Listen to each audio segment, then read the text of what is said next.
Hello. Hey, hi, how are ya? Well, it's Endometriosis Awareness Month, and I thought, what the perfect time to, I guess, make this video. I wanted to do it for a little bit, but I'm getting there now. I wanted to talk a bit about my endo diagnosis, I suppose.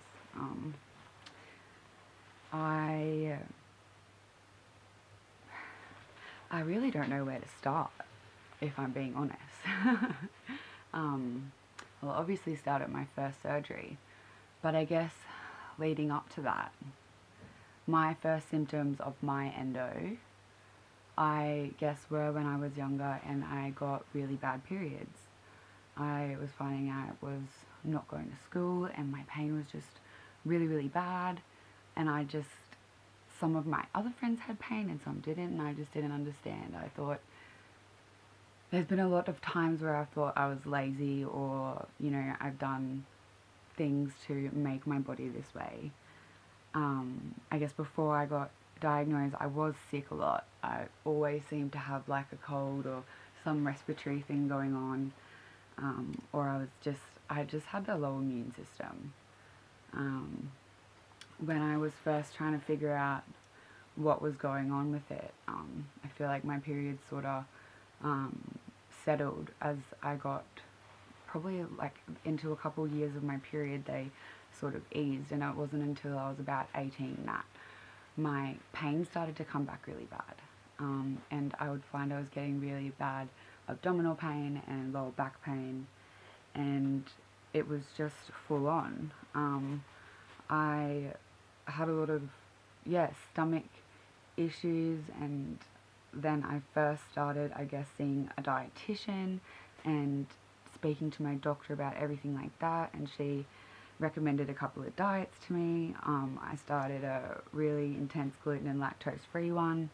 I guess when you have to cut it all out quite completely and you have a bit of it in your diet, it's really hard to switch to that. But I did find when I switched to the gluten-free diet, the swelling in my stomach eased a little bit. I used to have extra bad bowel movements. I suppose that was something too. I had a lot of bowel issues, especially with my period, but all the time my belly just wasn't like digesting things how it was meant to. There was points there, I suppose, where I would go out and like party with my friends and I wouldn't do anything different to what others are doing, but I would like have to take that bit longer to catch up. My body it just crashed. But when I was younger, I could, I guess, push myself through it a lot better. But as I've gotten older and I've had some surgeries, the pain has definitely become a lot more unmanageable and just messy. So after I was seeing, I had to write all this down because I know I'm going to jump around. I'm going to try not to do that too much. But when I was having all of those stomach issues and nothing was sort of settling, my doctor was like, maybe you need to see a gynecologist. So the first thing I did, I guess, I just went and saw the recommended gynecologist that my doctor gave me. She said she was really great in Toowoomba where I live, and she was a private doctor. So I ended up having my first laparoscopy on the 21st November in 2017. I was 22, and I got my diagnosis with what she believed was stage 2 endo. She also diagnosed me with IBS. I was originally going in to get a cyst removed. That was another one of my really big symptoms. Like, even when I didn't have my period, completely disregarded to that. I just had really, I was getting a lot of cysts. Like, there were points where I had 6 or 7 sort of just piling up in there. We did sort of figure out it was a superficial cyst because when she went in there, it had cleared, but originally she had the belief that it was a dermoid cyst. So dermoid cysts, they need to get removed surgically, and they can be weird. Like, they can have hair and teeth and have blood, and it's just, I don't know, they creep me out. Um, but yeah, so the cyst wasn't there. There was endo found in my ovarian fossa, so which is where behind your ovaries sit, and my right ovary and my pouch of Douglas. So this wasn't a excision surgery. The only part that was excised, I guess, is what was sent to pathology. The rest of it was an ablation surgery. So I guess in between that, I didn't really get much relief, and I just couldn't figure out why I was still in so much pain. I was trying different pills, and I had all of the side effects, like from nausea, hot flushes, I get the migraines, like breakthrough bleeds. My periods, I just couldn't stop them, and that was my sort of goal with some of them, because my periods just sat me on my ass. I really just couldn't handle it, and I just couldn't keep taking time off work. It was already a really tough thing because I had a lot of stomach issues before that, and trying to work that out and having endoscopies and everything done like that. Actually, I'm going to jump back to that. When I was doing the gluten and lactose free thing, I did have an endoscopy at one point, and they did biopsy, and he came back to me saying that my reaction is to more of the starch in wheat, which I was just mind blown. So I guess I pretty much have to still live by that gluten-free diet. I can't dabble with it too much. It makes me pretty sick these days. But back to, trying to manage my periods in between that surgery. I was on a few different pills, and they just weren't working. So then I started the Depo-Provera, and I had that for, I was on that for years. I have bled for about 3 months straight with the Depo, which made me a little bit, hesitant to get it again.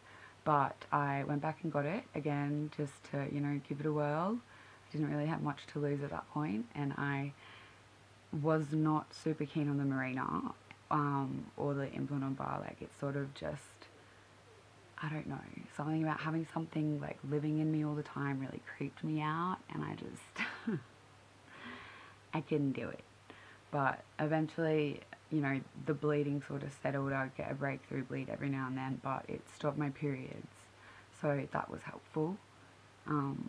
But still getting a lot of pain, so I went back to the gynecologist, and she was talking about, maybe the Marina, and I was like, I don't know. So yeah, I stuck to the Depo because it was working.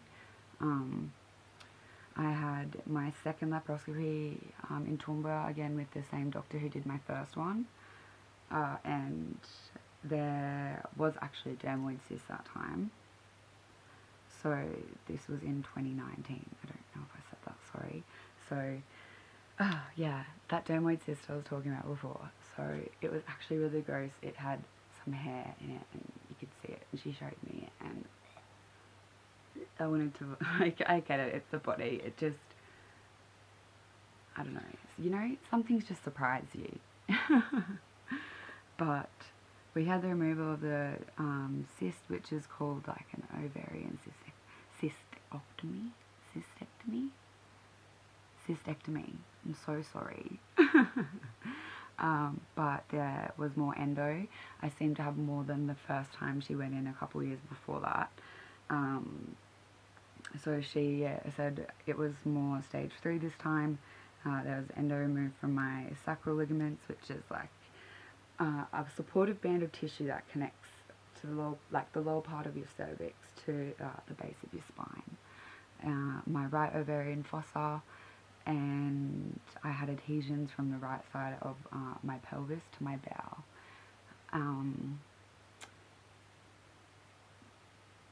I hadn't had any endo removed from my bowel, but I guess dabbling near the pouch of Douglas, I don't think I had anything removed from my bowel that I was told. So it was like wild that I had that adhesion there too. So again, the endo was ablated, and and the adhesions were removed. That was just a whirlwind in itself.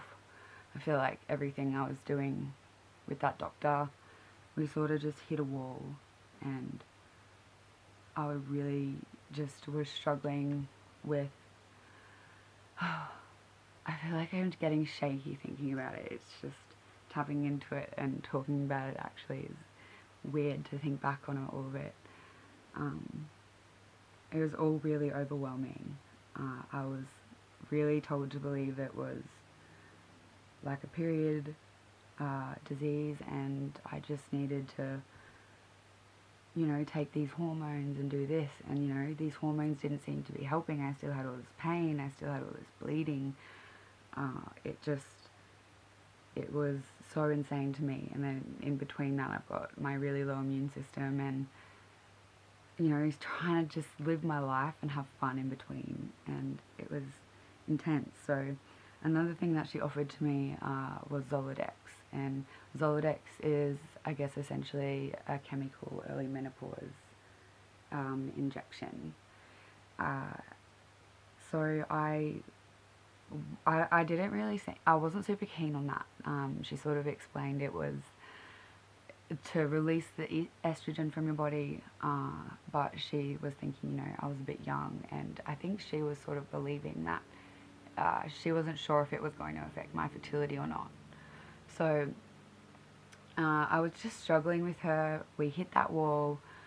Nothing was changing. I just, you know, she was a beautiful person and she only did what she knew, but I just felt like I had more pain, and like just nothing, I wasn't understanding anything. The only thing that had stopped, I guess, was my period.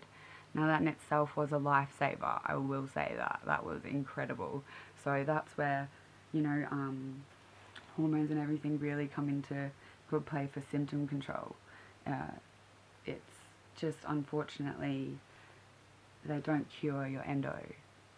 I think that's just what I was sort of led to believe for a really long time. I also didn't really understand the gravity of it or the depth. It was really just went over my head, you know. I got diagnosed with it. I sort of thought I understood what it meant. I don't think I understood that it was going to be forever. And I didn't know what the next, you know, 5-6 years of my life was going to look like. And I just had, there's absolutely no way I could have predicted everything that had happened. Nobody could have. It's just, it's crazy how quickly your body can go from up here to down here. When I first got diagnosed, I was working in pharmacy, and that was just sort of another thing as the years went on, and dealing with my you know, physical health and having all of these sicknesses, and then my endo, and I was having a lot of mental health issues at that point. I guess I didn't realize how heavy they were, and I was having really bad diarrhea like all the time, and I was spinning like 6 times a day, and they started to test me for bowel cancer and Crohn's disease. I had some other, you know, things in between these surgeries where I had a gastroscopy. A part of me wants to say I had another endoscopy, but that's just fuzzy to me for some reason. So I guess I took it into my own hands to try and further my knowledge on endo. I actually went to an event that was in my town here, and there was a speaker there. She had endometriosis, and she had had it quite severe and had to have things removed and blah blah blah blah blah. Her story really inspired me. That was also the first time I'd heard of adenomyosis. My other gyno had never really mentioned it to me, and the way she was describing it as, I guess, sort of like a sister to endo, or a brother, a cousin brother, I don't know, whatever. Just, I lost myself there, damn it.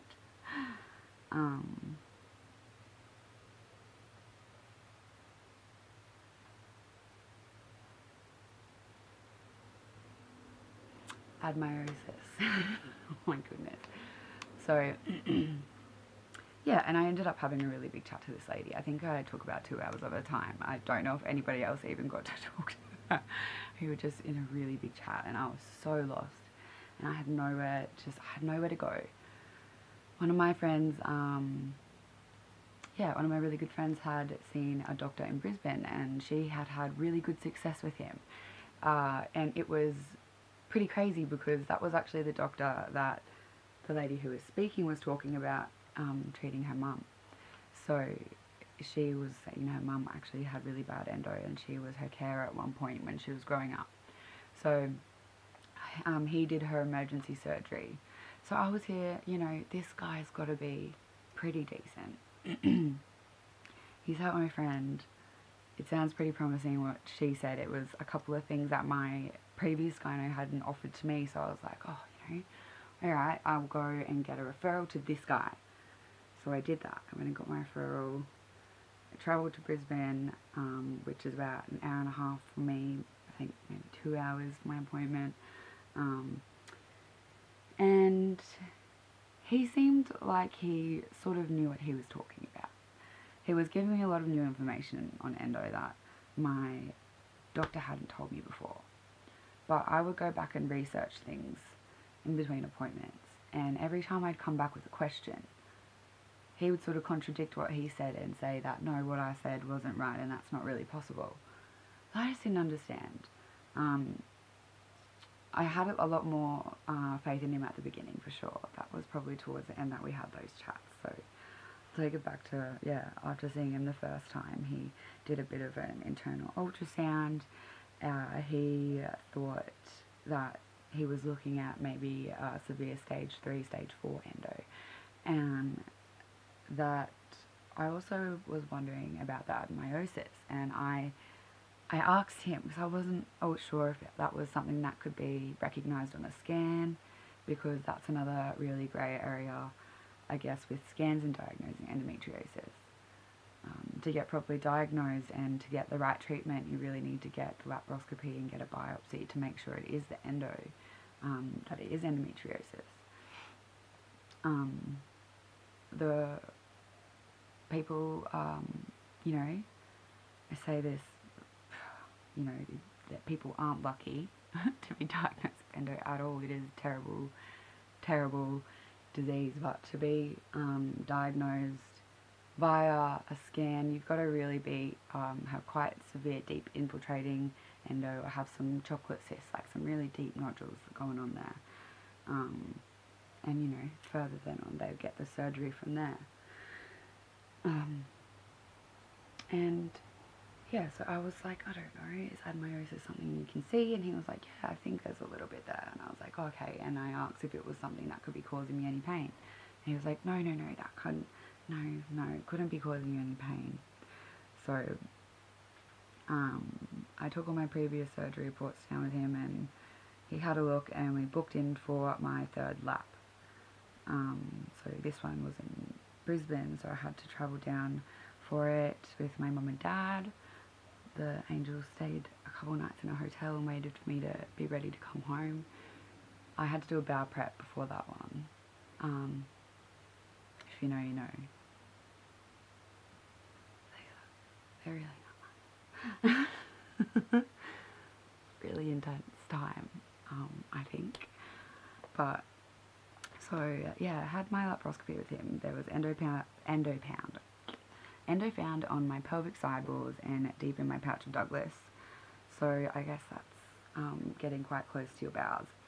I found I had a unicorn uterus, so that means I had half of a uterus. I was like, alright. So said it had a right horn and an incomplete fallopian tube. Reading over that bit makes me wonder with,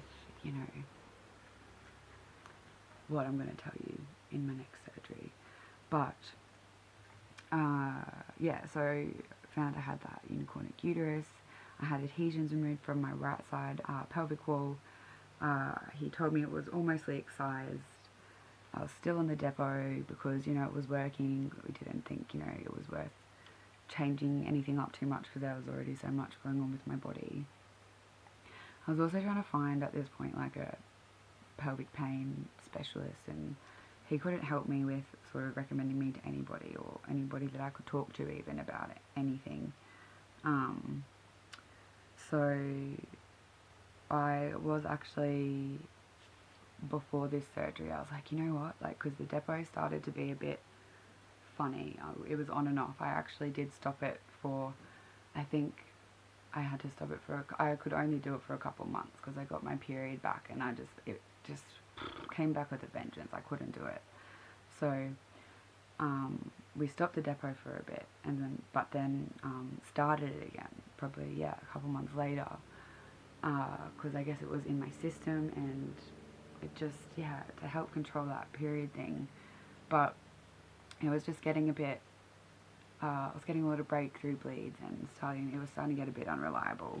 So I was like, okay, you know what, I'm going to get the Mirena. I'll give it a whirl, like, I'll give it a go. Like, and I was ready to go in and have it in my surgery, maybe wake up with it.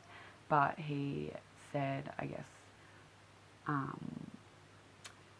everything, all my lining and everything in my uterus and my pelvic area and everything like that, that everything was really thinned out from the depot, that it thinned out the walls of my pelvis and everything like that. And he just was sort of saying that he believed that it would sort of reject it, like my body would really struggle to have it settle in, and he thought it would just cause me a lot of pain. And you know, I wanted to get it done in a surgery because my previous gynae before that, when she was sort of offering it after my second surgery, I was like, oh, maybe, but then I was sort of like, yeah, okay, like, I'll give it a go, but, you know, maybe in another surgery. I don't think I could do it in the chair. And she's like, no, I think you'd be okay in the chair. But then we did some pap smears, and I had a lot of pain with that, and she was like, I don't think you'd be able to do it in the chair. I was like, yeah, babes, I was thinking that myself. So I built myself up to the Mirena with this new doctor in Brisbane, and he didn't end up putting it in because, everything was quite thinned out, and just didn't think it would settle. So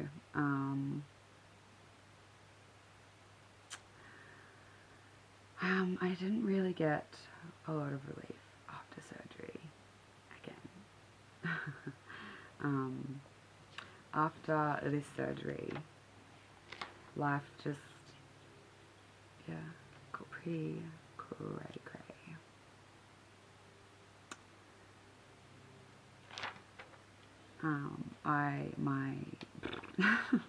Gosh. Yeah, so he told me after my surgery, when I wasn't getting much relief, that the only thing he could do for me was give me Zoladex. I didn't feel comfortable doing the Zoladex. A little bit of a trigger warning with what I'm going to say here, but I was really depressed and feeling really like I wanted to, unalive myself, and I was also trying to recover from surgery, but I wasn't in the headspace to do what he wanted me to do, and to have the Zoladex. He was sort of saying, you're already getting a lot of pain anyway, so what's the problem? It's not a big deal. You get the hot flashes, and you get the pain, you're already, not feeling great. It's probably not going to feel good at the start, but it will settle, you're young. And I was like, I was worried about the side effects and my mental health, and just the suicide ideation that sort of came with it. And I had spoken to some people, and they'd said that it did actually sort of upset their mental health some more, and that was something that I really couldn't handle. Just dealing, with my grandma being unwell, and then she ended up passing away, and then my poppy ended up passing away 5 weeks after that. So the surgery recovery wasn't good. I was like, nothing was working, and my life just, everything was crazy.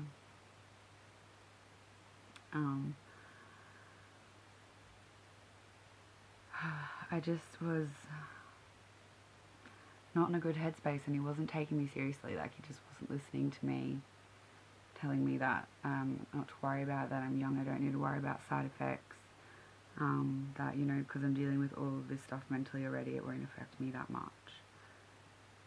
So I just felt really unheard, and like every time I went into this guy to try and talk to him, he just shut me down with something and just gaslit the shit out of me. So that was really hard.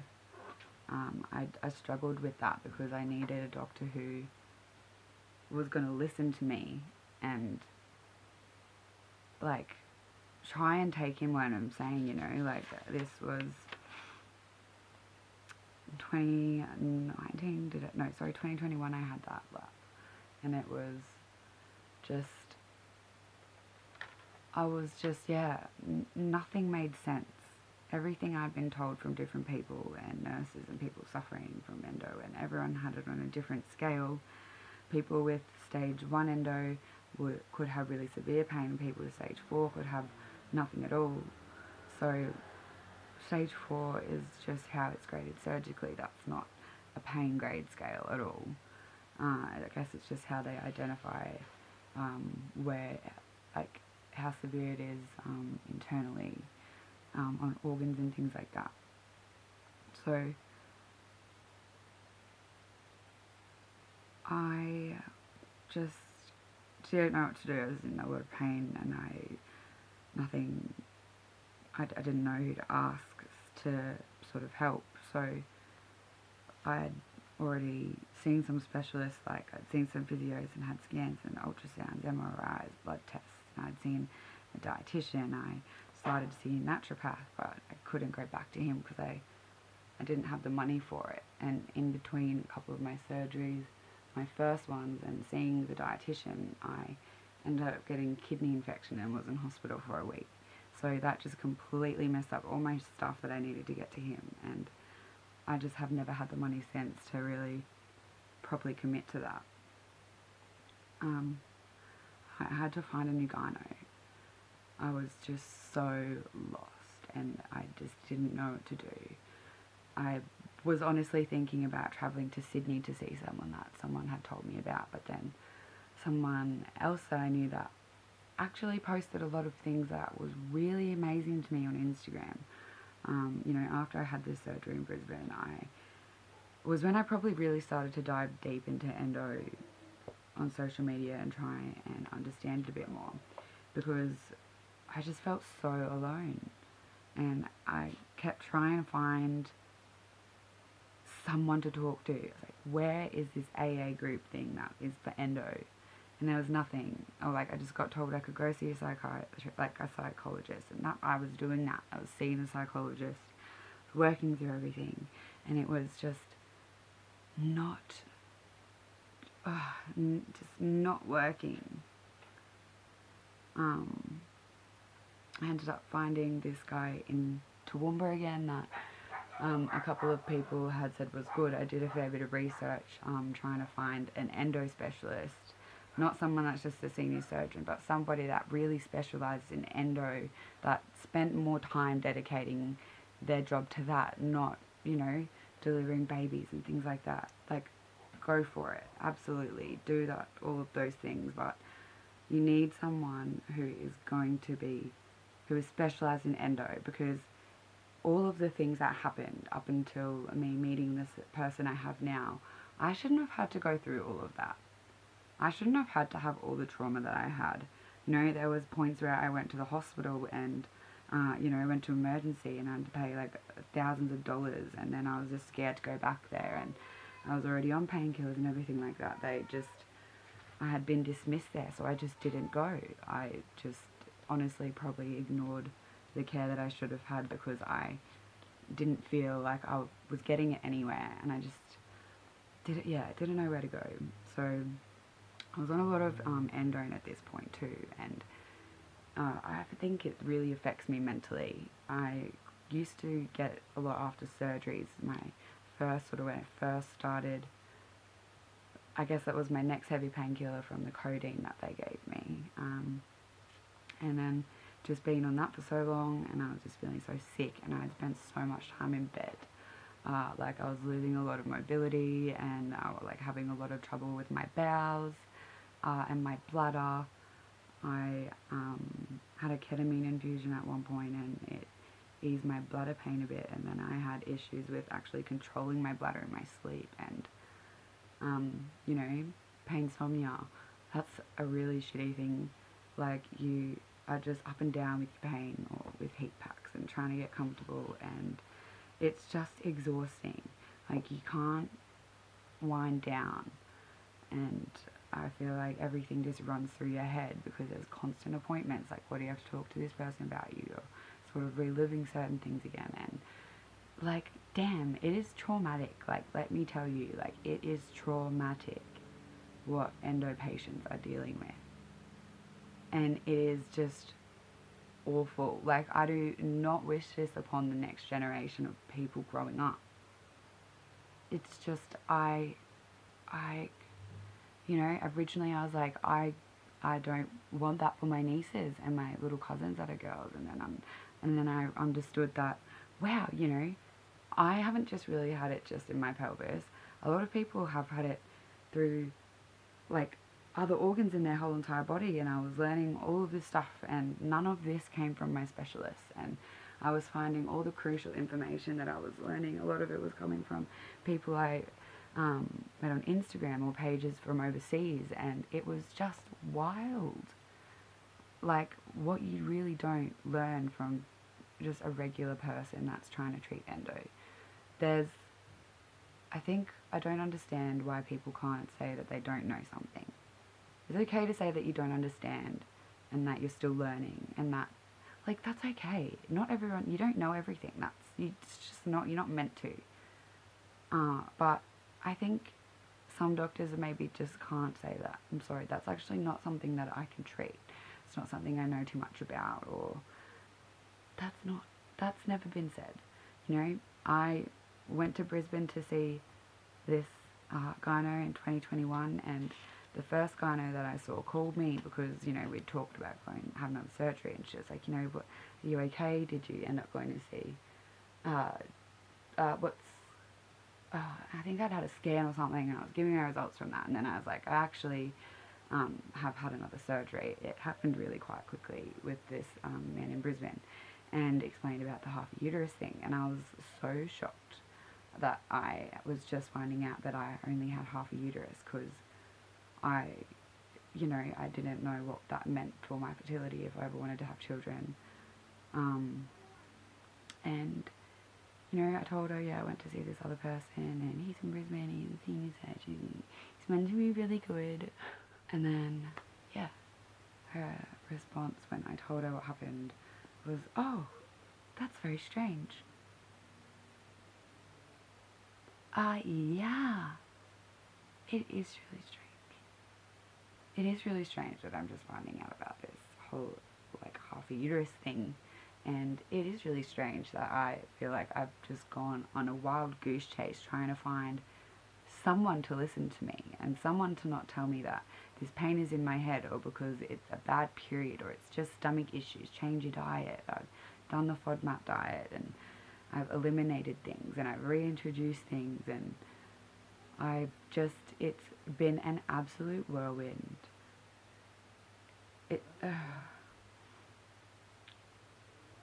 I now work with my new gyno. I've worked with a couple of pain specialists. I'm now seeing one in Brisbane who is probably more of a pelvic floor pain specialist. I hadn't heard much about her, but I was keen to see a pelvic pain specialist. I thought that was cool because I couldn't find one before. But this new gyno was giving me all these little interactions. Sorry, got a bit lost there with how I found her, because I was originally going to see another man. And it was funny because on a Sunday night, one of the men that I work with at my current job, him and his wife called me, and his wife works with the gynecologist in town, in surgeries and stuff like that.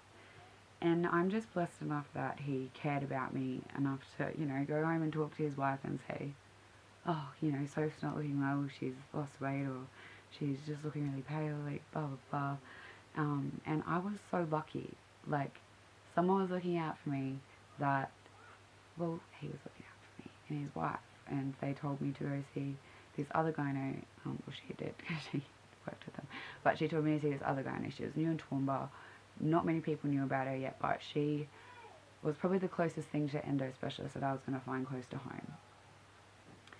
She was like, don't fly to Sydney, don't see that guy, you need to see this lady. And I am so glad I did, and I love them so much for being caring enough to do that. So when I got a referral to her the next day, I was very, very lucky that I got in when I did. I think it was within like a week I was in to see her, because I guess just how I was mentally and physically and what happened with my surgeries, and I guess just being on all of this endo and just all these other things to treat it. It's obviously not good if your bowels are playing up as well, because it's just all inflammatory, and I'd always find when one was flared up for me, it affected the other. So if I got a really upset tummy, then my endo would flare. If my endo flared, I'd get a really sore belly, and a really sore back, really, really sore lower back. Really crazy, actually. Sits you down, doesn't it? But yeah, it was really good to work with her. She offered me a different hormone to try, because I had stopped the depot and explained to her about the whole being told of the thinning of the uterus and everything like that. So she was like, okay, how about we try this other tablet? It's called Basan. Don't know if anyone else takes it. I guess I sort of thought it sounded good because she explained to me it's not so much a contraception, but it's a progesterone based thing, so it's quite similar to the depot, but it was apparently it's meant to help thin endo lesions, and I'm not sure how effective that really is. I've only been on it for about a year, and I just am a bit confused with what I got back from surgery. But yes, she offered that. She also offered for me to maybe try the Zoladex if I wanted to, and I actually even said to my doctor to put in my referral someone that's not going, like, don't offer me Zoladex. Like, she doesn't want to be offered Zoladex, she just doesn't want to use it. And the gyno was really sweet about it. She was like, I'm so sorry, I know you don't really want to hear it, but I just want to let you know these are all the options that she thought would be good. With everything that I had learned, I didn't want to do that, and she wasn't pushing it. So I said to her, look, I'd really much rather you go in and have a look. Obviously it's not great having all these constant surgeries, and it was a year after the one that I had. November seems to be a time for me. It's weird. But yeah, she was a bit hesitant to do the surgery. We did some scans, like I had to go get one done, and that went for about an hour. It was the longest ultrasound I've ever had. She said that both of my ovaries are stuck to my pelvic wall. She showed me the unicornic uterus, and she mentioned something about my egg reserve. So I guess I left that appointment feeling like I don't know if I'm going to be able to have kids. When I looked into it and really understood it more, you can't understand that through a scan. You need to get some blood tests done. And I hadn't had that done yet. But I guess, like, my ovaries are stuck. I was wondering if I should get a hysterectomy to avoid all of these adhesions, because I was having a lot of trouble with those, and I felt like that was causing me a lot of pain. I understood that that wasn't going to cure my endo, but I thought, maybe it could help a couple of my symptoms, but also, the ovaries are releasing some things that the body needs. So, also going into, I guess, a proper menopause so quickly when I'm young, there's a lot of effects that it can have, I guess, on you mentally. And where I was mentally, And I guess I'm still there now. I'm learning how to grieve, and look after myself, but it's hard. So I did that surgery. Well, she did the surgery. And gosh, that was a whirlwind again. So I was just like, oh my god, am I going to be able to have kids? Like, am I going to remove my ovaries? Like, is this... I felt like I had to make a really big decision really quickly. And I was like, it was more, I felt like I had to choose myself or having a baby of my own. And I felt like that's what... It felt like talking to certain doctors too. Like, they just wanted to save your fertility. And I was like, but what about this pain? Like, what about me? Like, I was so just suicidal. I really was, and it was really scary. So I was working with the pain specialist at this point too, and he had done the ketamine infusion and everything in between that, and I had been put on a bunch of medication, you know, like pain medication and medication for my depression. You know, just I started to take a couple more vitamins again because my body rejected them a bit when I was spewing a lot in those times. I also found like my endo, like it's physically made me throw up, like from the pain. I've like gone all fuzzy, like I'm gonna pass out. Like I think I really actually have blacked out a few times, which is scary. How I laugh about it. But anyways, I'd done everything with the pain specialist, had my scans. She was keen to do a surgery then.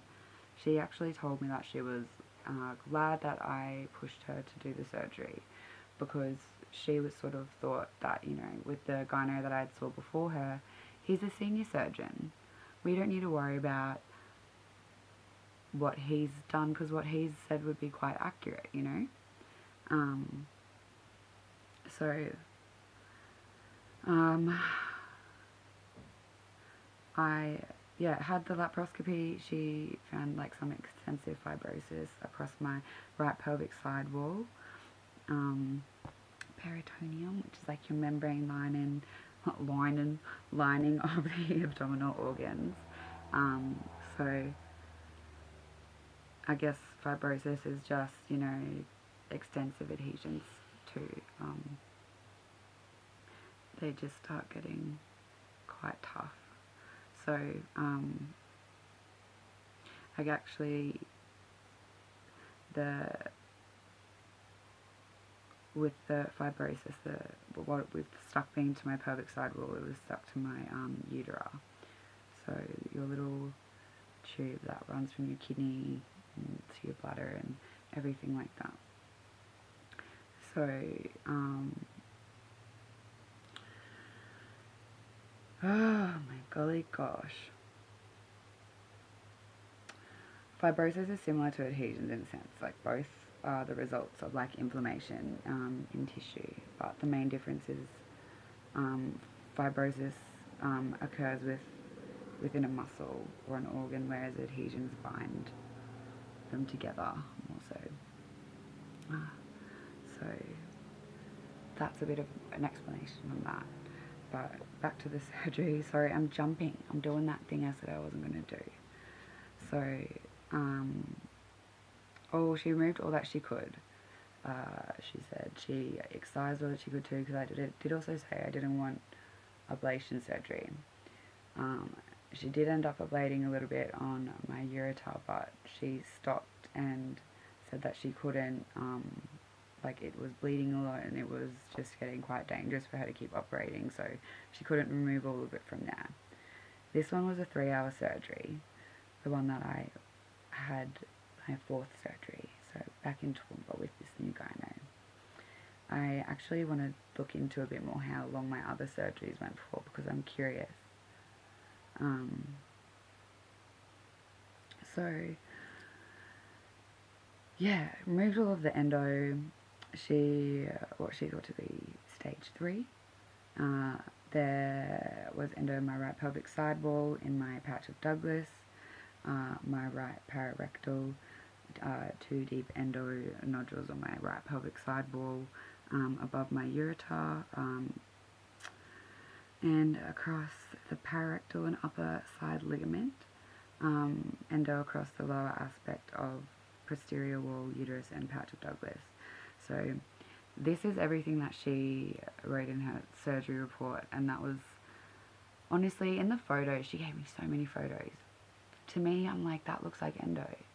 But then, having such extensive adhesions, I wondered if, you know, the pathology, because my pathology came back saying I didn't have any endo, and that it was, you know, adhesions and fibrosis. So, yeah, I don't know. I still just am confused about that. I guess it's like, you know, I've had it before. She mentioned that there was some she couldn't remember. Pathology. I did ask in my follow-up. I was like, is it usually quite accurate, the pathology? And she said it was. So I was like, okay. Yeah, I guess just gotta trust the doctors. Like what she's saying, you know, can't go back in time and get bits of it and get pathology in other places. Plus, probably might even come back with the same thing, who knows. So, I guess it's good I've been diagnosed before, you know, that I had it, and this is what, you know, all these adhesions are being caused from, and having it removed in the past and everything like that. So, I am still looking into, I've got to do something else, looking into my endo and everything like that. It's always been a lot, to be honest, especially with recovery and trying to get back into life and everything. But also during my last endo laparoscopy in November, she, so yeah, sorry, I lost myself, but yeah, the deep endo nodules above the utera, across the pararectal and upper side ligament, and endo across the lower aspect of the posterior wall and uterus and patch of Douglas. Probably said that, but I'm reading it again because I lost it myself. So, in my fallopian tube, my right one, there is, I guess, a little clot.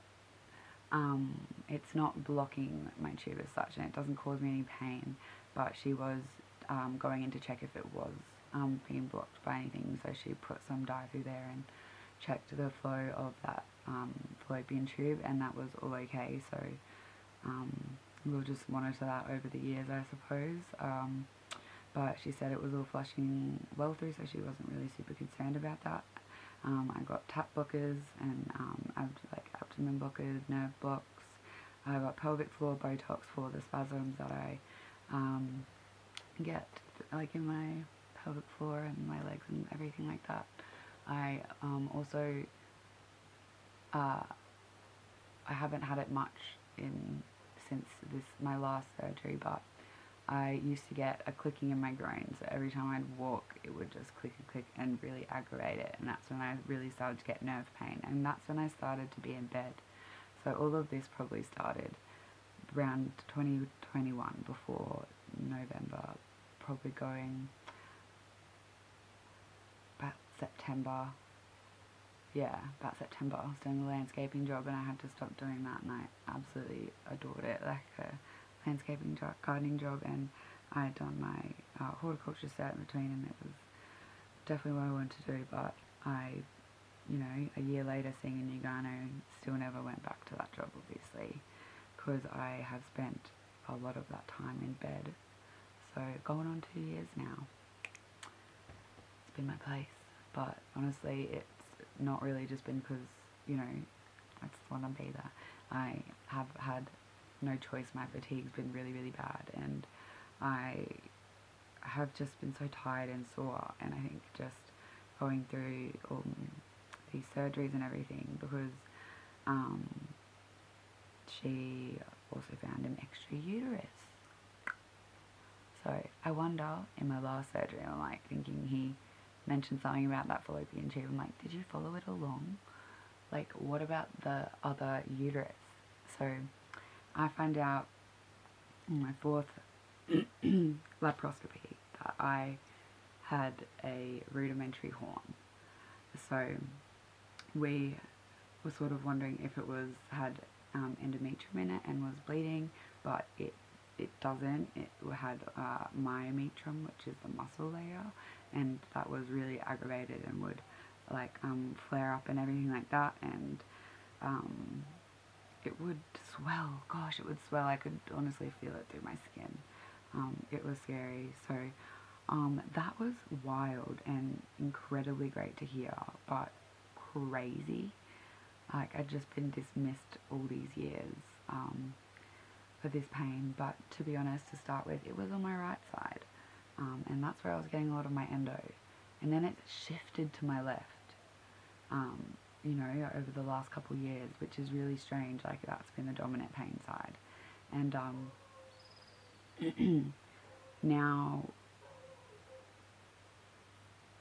I will continue with the surgery she did in November with the nerve blockers, the Botox. She did a barrier gel, which is, I guess, to try and help with adhesions and stop things from sticking so soon after surgery, but that's never a guarantee. She said I had the adhesions to my right anterior, so like bowel adhesions. So that's gave me an adhesion. So I don't really know. I had another adhesion to my bowel. Weird. So it makes sense to why it's like getting a lot of pain, going to the bathroom, and you know, I still get it. It's really strange. My bowels are still really not in a good place, and I really wonder about the function of them over the next few years, and everything with all of that. So that's sort of got to be a big focus of mine. I was honestly so shocked about the second uterus. We ended up doing a surgery in January 2023 this year, and we removed that. So, so weird. Like, it was actually crazy going back and having a surgery, you know, so close after my other one, but I didn't want to completely heal from that and then just have to do it all over again, because the recovery of these surgeries is like so intense, physically and mentally, and they say it's just going to be a 2-week recovery. I don't think I've ever recovered from mine. I'm still recovering. It's crazy. Like, the things that have happened to my body because of these surgeries and the nerve pain I get now, and how this really has a really big control of my life now. I used to work full time, and then, you know, I stopped that probably before I was getting tested for like the Crohn's disease and bowel cancer, because I had to stop working my pharmacy job, and then I ended up getting my job where I work now, but that's just casual, so that's been good. But I haven't really been working for about probably the last 5 months. I've just sort of gone back in the last couple of weeks, so that's been tough. But it's not even just in that last 5 months. I've had a lot of time off in between that, you know, grieving my grandparents and having these other surgeries, and I've had a lot of other little procedures in between, so I've had to have time off for that and recover from those, and getting put under a lot of anesthetic all the time, I think, really takes a toll on your body and your mind. So that's a really big one. It's just full on. It's good to have the little alien removed from my body that I didn't know was there. It was really disappointing to know that it was probably contributing to my pain at points, and I was just being silenced even more. And it's pretty tough to hear, you know, that pain's not from your endo, that's not from that. So I wonder if the clicking in my groin was from like this extra uterus, and like I was being told that my pain and that clicking in my groin can't be from my endo, and there was just so many things that I got told Like, I got shut down so many things that I was trying to learn, and I was so confused, and it put me in such a bad place. I'm still really trying to get out of it. Like, I can't even lie about that. Like, I'm still trying so hard to get out of it. At the moment, I guess now, it's just recovery, and she explained that it's probably going to be a couple more months before I really feel like I know if, removing this extra uterus has been helpful or not. And I guess to see what happens from here on with my endo and my adhesion and stuff. It was actually pretty crazy. She said that in January, when she went in to remove that second uterus, that my right ovary was stuck to my pelvic wall. But she said it released quite easily, which was good when she was in there doing that. I actually asked her at one point before she did my first surgery, I was like, can you rip your ovaries off your pelvic side walls? Like, can you rip them off, or whatever they're stuck to? Like, can you just rip something? Am I going to burst something? Am I going to ruin something from moving around too much, trying to navigate things when I'm so flared up, and trying to do things and just do normal life things? Like, it is just impossible. So yeah, I've just got to focus a lot on my mental health right now. Really trying to focus on just eating and drinking, and my sleep is a massive one, because I am, staying up till like the sun comes up, and then I feel like I can go to sleep. I'm dealing with a couple of other traumatic things at the moment that I'm dealing with, and seeing a couple of psychs, and I'm working with my gyno. I've got to go back to the urologist, and I've got to see a new I really can't say that word. The gastro person. Got to go back to them. I've had one that has been recommended to me, but more so, I've had it. They've looked to see if I've got endo on my bowel, and they said that I hadn't. So this is more to test and to have a look at the function of my bowels, because I guess with all my medication that I've been on, and all the inflammation and just everything, it's really, I think, caused a bit of damage to my bowels, and just how they work. And over the years, I've really stopped using certain muscles and certain parts of my body. Like, you start walking different, you start breathing different, you start coughing different. Like, it is crazy. Like, I think I felt really run down the last couple of days, because my allergies have been pretty bad, and my nose has just been going crazy and running like a tap. So, but coughing and doing that all day for so long, and trying to, release, a phlegm, is so hard. And it, makes your whole body jolt, and you're just so weak. And when you have trouble with your bowels, and that just shoots through your whole body, and same when you go into the toilet to, just your bladder.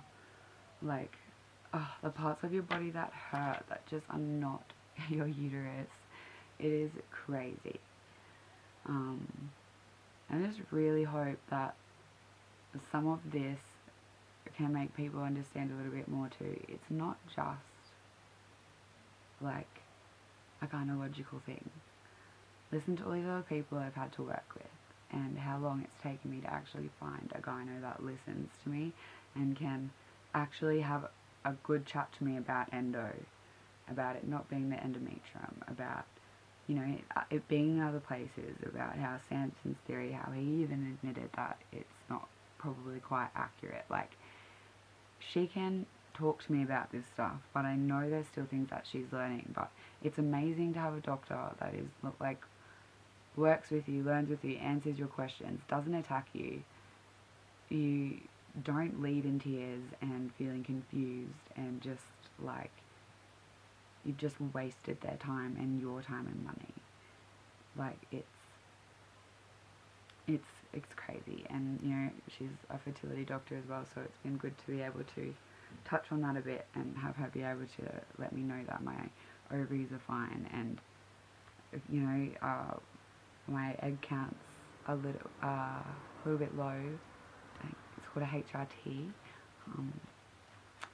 It's probably not so much your egg count, your egg reserve. But we'll go back and check that again in another 6 months, and just reevaluate where that's at. I'm obviously not in any state to be having kids.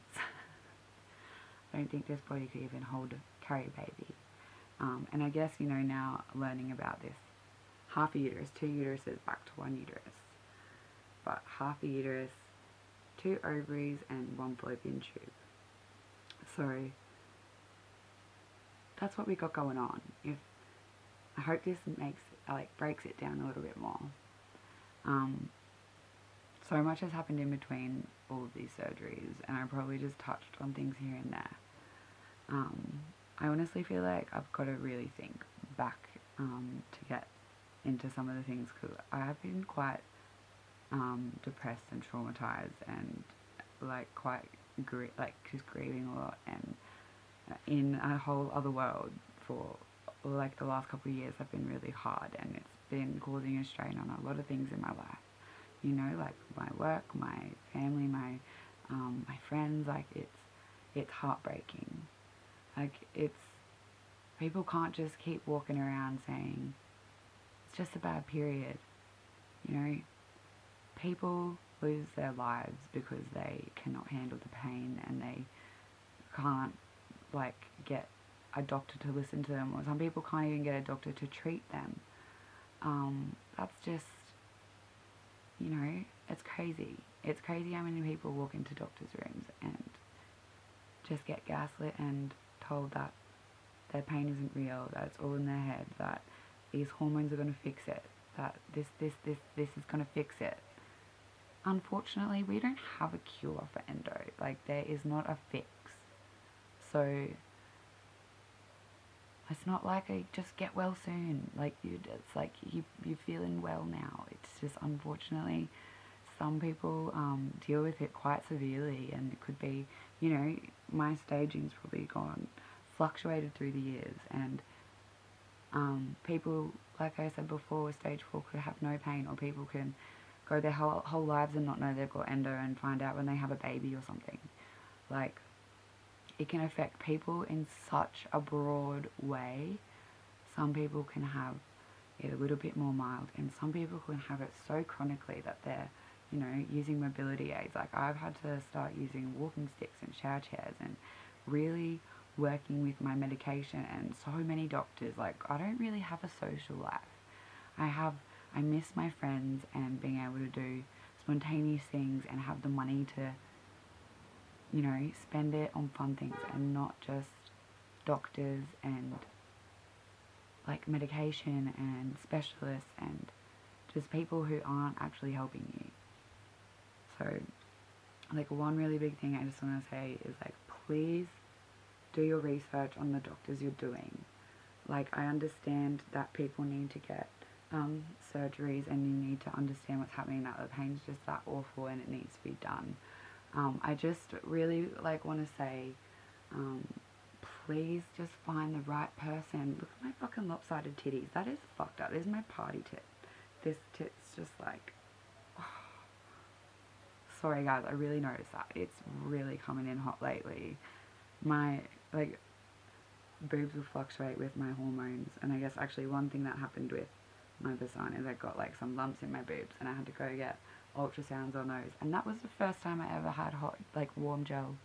Didn't know that was a thing. Been learning a lot in the last couple of years. Please just do some research on endo, read different accounts. Don't just look at what the gyno gives you, because there's so many other resources out there that have a lot more information that might actually help you a little bit more. That's not just acupuncture and pelvic floor physio or just peppermint tea. You can't just do these things one time or do one or the other. There are a lot of things that you need a multidisciplinary approach, and you need so many different people, especially if you're having symptoms in other places. A gyno can't just treat that. And if you're going to see somebody else, well then, you're not just talking about your uterus. Endo is not, it's not just for the pelvis. And it's not just for women. Just do your research.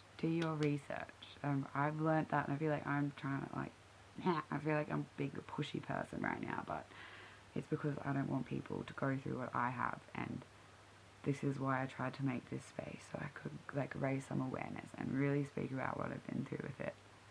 So yeah, thank you for watching this. Like, if you're still here, thank you. And if I can help with anything, please let me know. If you want to talk about anything I've said, please do. I am so keen for that. Just, yeah, take care of yourself and listen to your body. And it really is wild out there, especially right now. Endo month is a lot of misinformation, so just please be careful with what you're reading and what you're looking at. Sending lots of love to everyone.